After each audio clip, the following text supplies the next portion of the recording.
അതിനുവേണ്ടി ഞാനിവിടെ ഒരു 200 ഗ്രാമിൻ്റെ ഒരു ഫ്രോസൺ പനീർ എടുത്തിട്ടുണ്ട്. സവോള, പഴുത്ത തക്കാളി, വെളുത്തുള്ളി, 1 പീസ് ഇഞ്ചി ജസ്റ്റ് ഒന്ന് നമ്മൾ അരച്ചു കൊണ്ടുവന്നിട്ടുണ്ട്. ഇനി അപ്പം നമ്മൾ പാല് ചേർത്ത് നന്നായിട്ട് അരച്ചെടുത്തിട്ടുണ്ട്. ആദ്യം നമ്മളൊരു 25 ഗ്രാം ബട്ടർ ചേർത്ത് കൊടുത്തിട്ടുണ്ട്. നമുക്ക് ആ ബട്ടർ മെൽട്ടായി വരുന്നത് എന്തെങ്കിലും നമുക്ക് അരച്ച് വെച്ചിരുന്ന മസാല ചേർത്ത് കൊടുക്കാം. 200 ഗ്രാം പനീർ നമ്മളിവിടെ എടുത്ത് വെച്ചിട്ടുണ്ട്. അത് നമ്മൾ ഇതിനകത്തേക്ക് ഇട്ട് കൊടുക്കുക. ഇഞ്ചി, സവോള, ക്യാരറ്റ് ചോപ്പ് ചെയ്ത് വെച്ചിട്ടുണ്ട്. അത്യാവശ്യം നന്നായിട്ട് തന്നെ വാടി വന്നിട്ടുണ്ട്. ഞാനിപ്പോൾ ഇതിലേക്ക് നീളത്തിൽ അരിഞ്ഞ് വെച്ചിട്ട് നമ്മുടെ തക്കാളി കൂടെ ചേർത്ത് കൊടുക്കുകയാണ്. നന്നായിട്ട് അടിച്ച പൊറോട്ട അപ്പോൾ ഇതും കൂടെ നമുക്ക് ഫുള്ളായിട്ട് ഇതിലേക്ക് ചേർത്ത് കൊടുക്കാം.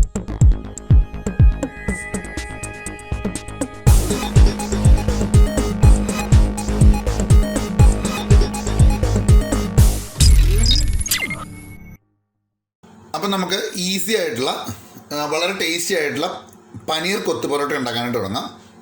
അതിനുവേണ്ടി ആദ്യം നമുക്കൊരു പനീർ മസാല ഉണ്ടാക്കിയെടുക്കണം. അതിനുവേണ്ടി ഞാനിവിടെ ഒരു 200 ഗ്രാമിൻ്റെ ഒരു ഫ്രോസൺ പനീർ എടുത്തിട്ടുണ്ട്. ക്യൂബായിട്ടുള്ളതാണ്. ഇനിയിപ്പോൾ അത് ഉണ്ടാക്കിയെടുക്കാനായിട്ട് നമുക്ക് ഒരു മസാല റെഡിയാക്കി എടുക്കണം. അതിന് വേണ്ടിയിട്ട് ഞാനിവിടെ ഒരു 1.5 സവോള, ഒരു 2 മീഡിയം സൈസ് നല്ല പഴുത്ത തക്കാളി, അതുപോലെ ഒരു 3 വെളുത്തുള്ളി, അതുപോലെ കുറച്ച് ഒരു 2 പീസ് ഇഞ്ചി. ഇനി ഞാൻ അതിലേക്ക് ചേർത്ത് കൊടുക്കുന്നത് കുറച്ച് കാഷ്യൂനട്ടാണ്. ഉണ്ടെങ്കിൽ ചേർത്ത് കൊടുത്താൽ മതി. ഇനി അതുപോലെ ഇന്നത്തെ കുറച്ച് മസാലകൾ ചേർത്ത് കൊടുക്കണം.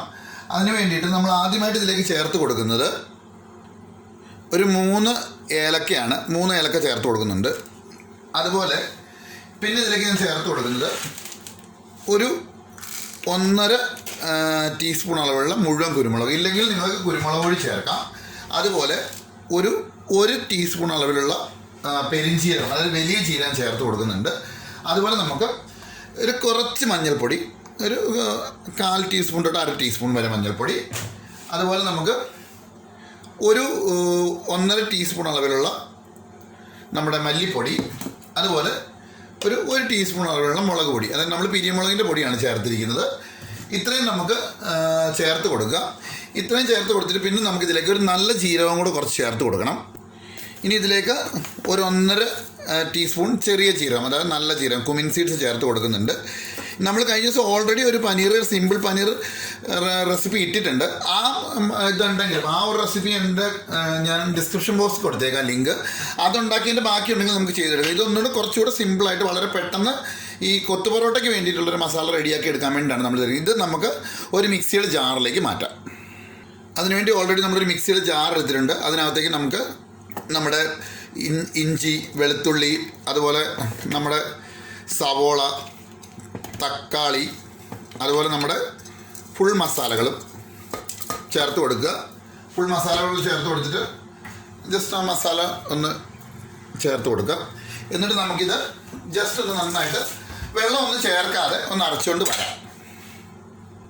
ജസ്റ്റ് ഒന്ന് നമ്മൾ അരച്ചു കൊണ്ടുവന്നിട്ടുണ്ട്. ഇനി ഇതിൻ്റെ ബാക്കി അരയ്ക്കാനായിട്ട് നമ്മളിതാ പാല് ചേർത്താണ് നമ്മളിത് അരയ്ക്കുന്നത്. വെള്ളം ചേർത്ത് ഇത് അരയ്ക്കരുത്. നമ്മൾ ഇതിലേക്ക് ആവശ്യത്തിനുള്ള പാല് ചേർക്കുക. ആദ്യം ഒരു 1/2 ഗ്ലാസ് ഒഴിച്ച് അരച്ച് നോക്കാം, നന്നായിട്ട് പേസ്റ്റായി കിട്ടുമെന്ന് നോക്കാം. അപ്പം നമ്മൾ പാല് ചേർത്ത് നന്നായിട്ട് അരച്ചെടുത്തിട്ടുണ്ട്. ഒരുപാട് ഫൈൻ പേസ്റ്റ് ആണെന്ന് നിർബന്ധമില്ല. ഒരു ഗ്രേവിക്ക് ആവശ്യത്തിന് അരച്ചെടുത്തിട്ടുണ്ട്. കുറച്ച് ഗ്രേവി വേണം, അത് നമുക്ക് ബാക്കിയുള്ള പാല് നമുക്ക് ചെയ്യുമ്പോൾ ചേർക്കാം. അപ്പോൾ നമുക്കിത് എങ്ങനെ റെഡിയാക്കാം നോക്കാം. അപ്പം നമുക്ക് ആ മസാല റെഡിയാക്കി എടുക്കാനായിട്ട് ആദ്യം നമ്മളൊരു 25 ഗ്രാം ബട്ടർ ചേർത്ത് കൊടുത്തിട്ടുണ്ട്. അതൊന്ന് മെൽട്ടായിട്ട് വരട്ടെ. നമുക്ക് ആ ബട്ടർ മെൽട്ടായി വരുന്നത് എന്തെങ്കിലും നമുക്ക് അരച്ച് വെച്ചിരുന്ന മസാല ചേർത്ത് കൊടുക്കാം. അതുപോലെ തന്നെ നമ്മൾ ബാക്കി വന്ന ആ മസാല, ആ ബാക്കി ഇരുന്ന പാലൂടെ ചേർത്ത് നമുക്കൊന്ന് മിക്സ് ചെയ്തിട്ട് ഇതിലേക്ക് ഒഴിച്ചു കൊടുക്കാം. നമ്മളതെല്ലാം നന്നായിട്ട് മിക്സ് ചെയ്ത് കൊടുത്തിട്ടുണ്ട്. ഇനിയിപ്പോൾ ഇതിലേക്ക് ആവശ്യത്തിനുള്ള ഉപ്പ് ചേർത്ത് കൊടുക്കുക. നമ്മൾ ഉപ്പ് ചേർത്ത് കൊടുക്കുന്നുണ്ട്. അതുപോലെ തന്നെ നമുക്ക് ഇതിനകത്തേക്ക് ചേർത്ത് കൊടുക്കേണ്ടത് കുറച്ച് പഞ്ചസാര. ഇതെല്ലാം ഈ സമയത്ത് തന്നെ നമുക്ക് ചേർത്ത് കൊടുക്കാം. ഞാൻ കുറച്ച് പഞ്ചസാര കൂടെ ചേർത്ത് കൊടുക്കുന്നുണ്ട്. അതിനുശേഷം നമുക്ക് 200 ഗ്രാം പനീർ നമ്മളിവിടെ എടുത്ത് വെച്ചിട്ടുണ്ട്. ഒന്നും ചെയ്തിട്ടില്ല, ഫ്രൈ ചെയ്തിട്ടില്ല, വെറും റോ പനീറാണ്. അത് നമ്മൾ ഇതിനകത്തേക്ക് ഇട്ട് കൊടുക്കുക. ഇട്ട് കൊടുത്തിട്ട് നമുക്ക് നന്നായിട്ട് മിക്സ് ചെയ്ത് കൊടുക്കുക. ഇതിനകത്തേക്ക് നമ്മളിപ്പോൾ കഴിഞ്ഞ തവണ ചിലപ്പോൾ നാരങ്ങ നീരൊക്കെ ചേർത്തിട്ട് ഇപ്പോൾ ഒന്നും ചേർക്കണ്ട. അപ്പോൾ ഇത് മാത്രം നന്നായിട്ട് നമ്മൾ മിക്സ് ചെയ്ത് കൊടുത്തിട്ട് നമ്മളിതിൻ്റെ ഉപ്പും കാര്യങ്ങളൊക്കെ നോക്കുക. അപ്പോൾ എല്ലാം കൂടെ നമ്മൾ ചേർത്ത് കൊടുത്തിട്ട് മിക്സ് ചെയ്ത് വെച്ചിട്ടുണ്ട്. ഇതിനിപ്പോൾ നമുക്ക് അടച്ച് വെച്ച് ഒരു 10 മിനിറ്റ് കുക്ക് ചെയ്യുമ്പോഴത്തേക്കും ഇതിൻ്റെ കറക്റ്റ് പച്ച ടേസ്റ്റൊക്കെ മാറി നല്ല മസാലയായിട്ട് കിട്ടും. ഇത് നിങ്ങൾക്ക് വേണമെന്നുണ്ടെങ്കിൽ നിങ്ങൾക്ക് പനീർ ബട്ടർ മസാല ആയിട്ട് യൂസ് ചെയ്യണമെന്നുണ്ടെങ്കിൽ ഇതിനകത്ത് കുറച്ച് മല്ലിയിലയും കുറച്ച് കസ്തൂരി മേത്തി ഇട്ട് കഴിഞ്ഞിട്ട് പനീർ ബട്ടർ മസാലയായിട്ട് വേണമെങ്കിൽ ഇത് ഉപയോഗിക്കാം. അപ്പോൾ ഇനി നമുക്ക് ബാക്കി കൊത്തു പൊറോട്ട ഉണ്ടാക്കിയെടുക്കാനുള്ള ബാക്കി പരിപാടി നോക്കാം. ഇനി കൊത്തു പൊറോട്ട റെഡിയാക്കി എടുക്കാനായിട്ട് ഒരു 2 പീസ് ഞാൻ ചോപ്പറിനകത്തേക്ക് ഒരു 2 പീസ് ഇഞ്ചി, അതുപോലെ നമ്മൾ സവോള ആവശ്യാനുസരണം ഞാനിവിടെ ഒരു വലിയ സവോള ചേർത്ത് കൊടുക്കുന്നുണ്ട്. അപ്പോൾ ആ ഒരു സവോള ചേർത്ത് കൊടുത്തു. അതുകൊണ്ട് ഇതുപോലെ ഒരു പീസ് ക്യാരറ്റ്. അപ്പോൾ ക്യാരറ്റ് നിങ്ങളുടെ അളവിനനുസരിച്ച് ചേർക്കാം. അതിന് വേണ്ടി ഈ പരുവത്തിൽ നമ്മുടെ ഇഞ്ചി, സവോള, അതുപോലെ ക്യാരറ്റ് ചോപ്പ് ചെയ്ത് വെച്ചിട്ടുണ്ട്. പിന്നെ അതിലേക്ക് വേണ്ടിയിട്ട് നമ്മൾ ഒരു കുരു കളഞ്ഞ പഴുത്ത തക്കാളി അരിഞ്ഞെടുത്തിട്ടുണ്ട്. ആ കുരു സെൻട്രൽ പോർഷൻ കളഞ്ഞാണ്. അതുപോലെ മല്ലിയില. ഇനി പച്ചമുളക് വേണ്ടവർക്ക് ചേർക്കാം, ഞാൻ പച്ചമുളക് ചേർക്കുന്നില്ല. അപ്പോൾ ഇനിയിപ്പം എല്ലാം റെഡിയായി വരട്ടെ. ഞാനിവിടെ ഒരു 6 പൊറോട്ടയുടെ അളവാണ് പറയുന്നത്. 6 പൊറോട്ടയ്ക്കാണ് നമ്മൾ 200 ഗ്രാം പനീർ എടുത്തിരിക്കുന്നത്. അപ്പം നമ്മുടെ പനീർ മസാല ഏതാണ്ട് റെഡിയായി വരുന്നുണ്ട്. ഇത് ഇടയ്ക്കൊന്ന് ഇളക്കി വെക്കുക. ഒരു 10 മിനിറ്റ് മേത്തോട്ട് തെറിക്കാതിരിക്കാൻ ശ്രദ്ധിക്കണം. ഇളക്കി വെച്ച് നമ്മൾ മീഡിയം ഫ്ലെയിമിൽ വെച്ച് വേവിച്ചെടുക്കുന്ന സമയത്ത് നമുക്ക് പൊറോട്ട ചുട്ടെടുക്കാം. കടയിൽ നിന്ന് പൊറോട്ട മേടിക്കുന്നത് പൊറോട്ട ചുട്ടെടുത്തിട്ട് നമ്മൾ ചെറിയ പീസായിട്ട് കട്ട് ചെയ്യുന്നത് കാണിക്കുന്നില്ല. നന്നായിട്ട് അടിച്ചെടുത്തതിന് ശേഷം വേണം കട്ട് ചെയ്യാനായിട്ട്. അതിപ്പോൾ എല്ലാവർക്കും അറിയാമല്ലോ, അതുകൊണ്ടാണ് നമ്മൾ കാണിക്കാത്തത്. അല്ലെ വീഡിയോയുടെ ലെങ്ത് ഒരുപാട് കൂടി പോകും, അതാണ് പ്രശ്നം. അപ്പോൾ നമ്മുടെ മസാല ഇപ്പോൾ റെഡി ആയിട്ട് വന്നിട്ടുണ്ട്. അപ്പോൾ ഇത്രയും തന്നെ മതിയാവും. ഇപ്പോൾ നമ്മൾ ഇതിനകത്തേക്ക് കസ്തൂരി മേത്തി, മല്ലിയില ഒന്നും ചേർക്കുന്നില്ല. ഈ പരുവത്തിൽ നമുക്കിത് ഓഫ് ചെയ്ത് വെക്കാം. എന്നിട്ട് പൊറോട്ട ചുട്ടെടുത്ത് റെഡിയാക്കി കൊണ്ടുവന്നിട്ട് എങ്ങനെ റെഡിയാക്കി എടുക്കാമെന്ന് നോക്കാം. അപ്പോൾ ഞാനിതിൻ്റെ തീ ഓഫ് ചെയ്യാണ്. അപ്പോൾ നമ്മുടെ കൊത്തു പൊറോട്ട റെഡിയാക്കി എടുക്കാനായിട്ട് നമ്മളൊരു പാൻ വെച്ചിട്ട് അല്ലെങ്കിൽ ഞാൻ 25 ഗ്രാം ബട്ടറും കൂടെ ഇട്ടിട്ടുണ്ട്. അപ്പോൾ നിങ്ങൾക്ക് വേണമെങ്കിൽ സൺഫ്ലവർ ഓയിൽ ഉപയോഗിക്കാം. ഈ ഒരു റെസിപ്പിയിലേക്ക് നമ്മൾ ഒരു കാരണവശാലും വെളിച്ചെണ്ണ ഉപയോഗിക്കാൻ പാടില്ല. അത് ജസ്റ്റ് നന്നായിട്ടൊന്ന് ചൂടായിട്ട് വരട്ടെ. ആ ചൂടായിട്ട് വരുന്ന സമയത്തേക്ക് വേണം നമുക്ക് ബാക്കിയുള്ള സാധനങ്ങൾ ചേർത്ത് കൊടുക്കാനായിട്ട്. ബട്ടർ ചൂടായിട്ട് വരുന്ന സമയത്തേക്ക് നമ്മൾ ചേർത്ത് കൊടുക്കുന്നത് കസ്തൂരി മേത്തി, അതായത് ഉണക്ക ഉലുവേല പൊടിച്ചാണ്. ഇത് നമ്മൾ ഇതിനകത്തേക്ക് ചേർത്ത് കൊടുക്കുകയാണ്. ഇപ്പോൾ നമ്മളിത് നമ്മുടെ മസാലയിലേക്ക് ചേർത്ത് കൊടുത്താൽ നിങ്ങൾക്കത് കറിയായിട്ട് ഉപയോഗിക്കാം. പക്ഷേ ഇതിപ്പം ഈ രീതിയിലാണ് ചെയ്യുന്നത്. ഇത് നമുക്കൊന്ന് നന്നായിട്ട് ചൂടായി വരട്ടെ. അത് ചൂടായി വരുമ്പോഴേ നമുക്ക് ചോപ്പ് ചെയ്ത് വെച്ചിരിക്കുന്ന സവോളയും ഇഞ്ചിയും ക്യാരറ്റും കൂടെ ചേർത്ത് കൊടുക്കാം. അതും കൂടെ ചേർത്ത് കൊടുത്ത് നന്നായിട്ട് ഇളക്കി കൊടുക്കാം.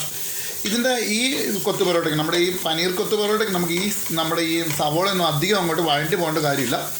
ജസ്റ്റ് നന്നായിട്ട് വഴണ്ടി കിട്ടിയാൽ മതി. ഈ സമയത്ത് കുറച്ച് സോൾട്ട് കൂടെ ചേർത്ത് കൊടുക്കുക.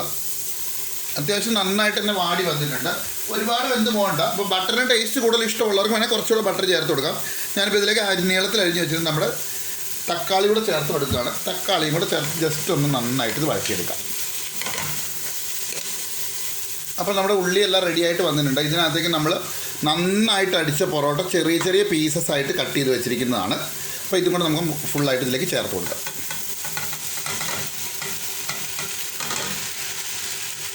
നമ്മൾ ഫുള്ളായി ചേർത്ത് കൊടുത്തതിന് ശേഷം നന്നായിട്ടൊരു മിക്സ് ചെയ്ത് കൊടുക്കുക. നന്നായി മിക്സ് ചെയ്ത് കൊടുത്തതിന് ശേഷം നമുക്ക് ആ റെഡിയാക്കി വെച്ചിരിക്കുന്ന നമ്മുടെ കറി ഉണ്ടല്ലോ, ആ ഗ്രേവി നമുക്ക് ആവശ്യാനുസരണം ഇതിലേക്ക് ചേർത്ത് കൊടുക്കാം. ഗ്രേവിയുടെ അളവ് 2ആയിട്ട് ചേർത്ത് ആദ്യം ഒന്ന് ചേർത്ത് നന്നായി മിക്സ് ചെയ്ത് നോക്കാം. നമുക്ക് നമ്മുടെ കൊത്തു പൊറോട്ട അടിപൊളിയായിട്ട് റെഡിയായിട്ട് വന്നിട്ടുണ്ട്. അപ്പോൾ എരിവ് വേണമെന്നുള്ളവർക്ക് പച്ചമുളകോ, ഞാനിപ്പോൾ ഇത് കുറച്ചൊരു കുരുമുളക് പൊടി ചേർത്ത് കൊടുക്കുന്നുണ്ട്. അതുപോലെ തന്നെ നമ്മുടെ അരിഞ്ഞ് വെച്ചിരുന്ന മല്ലിയില, ആ മല്ലിയില ഫുള്ളായിട്ട് നമ്മൾ ചേർത്ത് കൊടുക്കുന്നുണ്ട്. കുറച്ച് ഞാൻ ഫോട്ടോ എടുക്കാൻ വേണ്ടി എടുത്ത് വെച്ചിട്ടുണ്ട്. ഇതെല്ലാം കൂടെ ഇട്ട് നമുക്ക് നന്നായിട്ട് മിക്സ് ചെയ്യാം. ഇപ്പം നമ്മൾ ടേസ്റ്റി ആയിട്ടുള്ള കൊത്തു പൊറോട്ട ഇവിടെ റെഡി ആയിട്ടുണ്ട്. നമുക്കിതൊരു സെർവിങ് പ്ലേറ്റിലേക്ക് മാറ്റാം. അപ്പം നമുക്കിതൊരു സെർവിങ് പ്ലേറ്റിലേക്ക് മാറ്റി കൊടുക്കാം.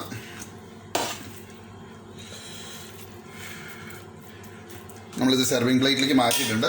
ഇനി നമ്മൾ അതിൻ്റെ മേലേക്ക് നമുക്ക് കുറച്ചൊരു മല്ലിയില കൂടെ തൂവാം. നിങ്ങൾക്കിത് സലാഡിൻ്റെ കൂട്ടത്തിലോ എന്തിൻ്റെ കൂടെ വേണമെങ്കിലും നമുക്ക് കഴിക്കാവുന്നതേ ഉള്ളൂ. അപ്പോൾ ഇതിൻ്റെ ഒരു ടേസ്റ്റ് എന്ന് പറയുന്നത് നമുക്കിപ്പം നല്ല ചൂടുണ്ട്. നമ്മൾ ഒരു പനീറിൻ്റെ പീസും നമ്മുടെ ഇതും കൂടെ പൊറോട്ടയും കൂടെ എടുത്തിട്ട് നല്ല ചൂടുണ്ട്, ഒന്ന് കഴിച്ചു നോക്കാം.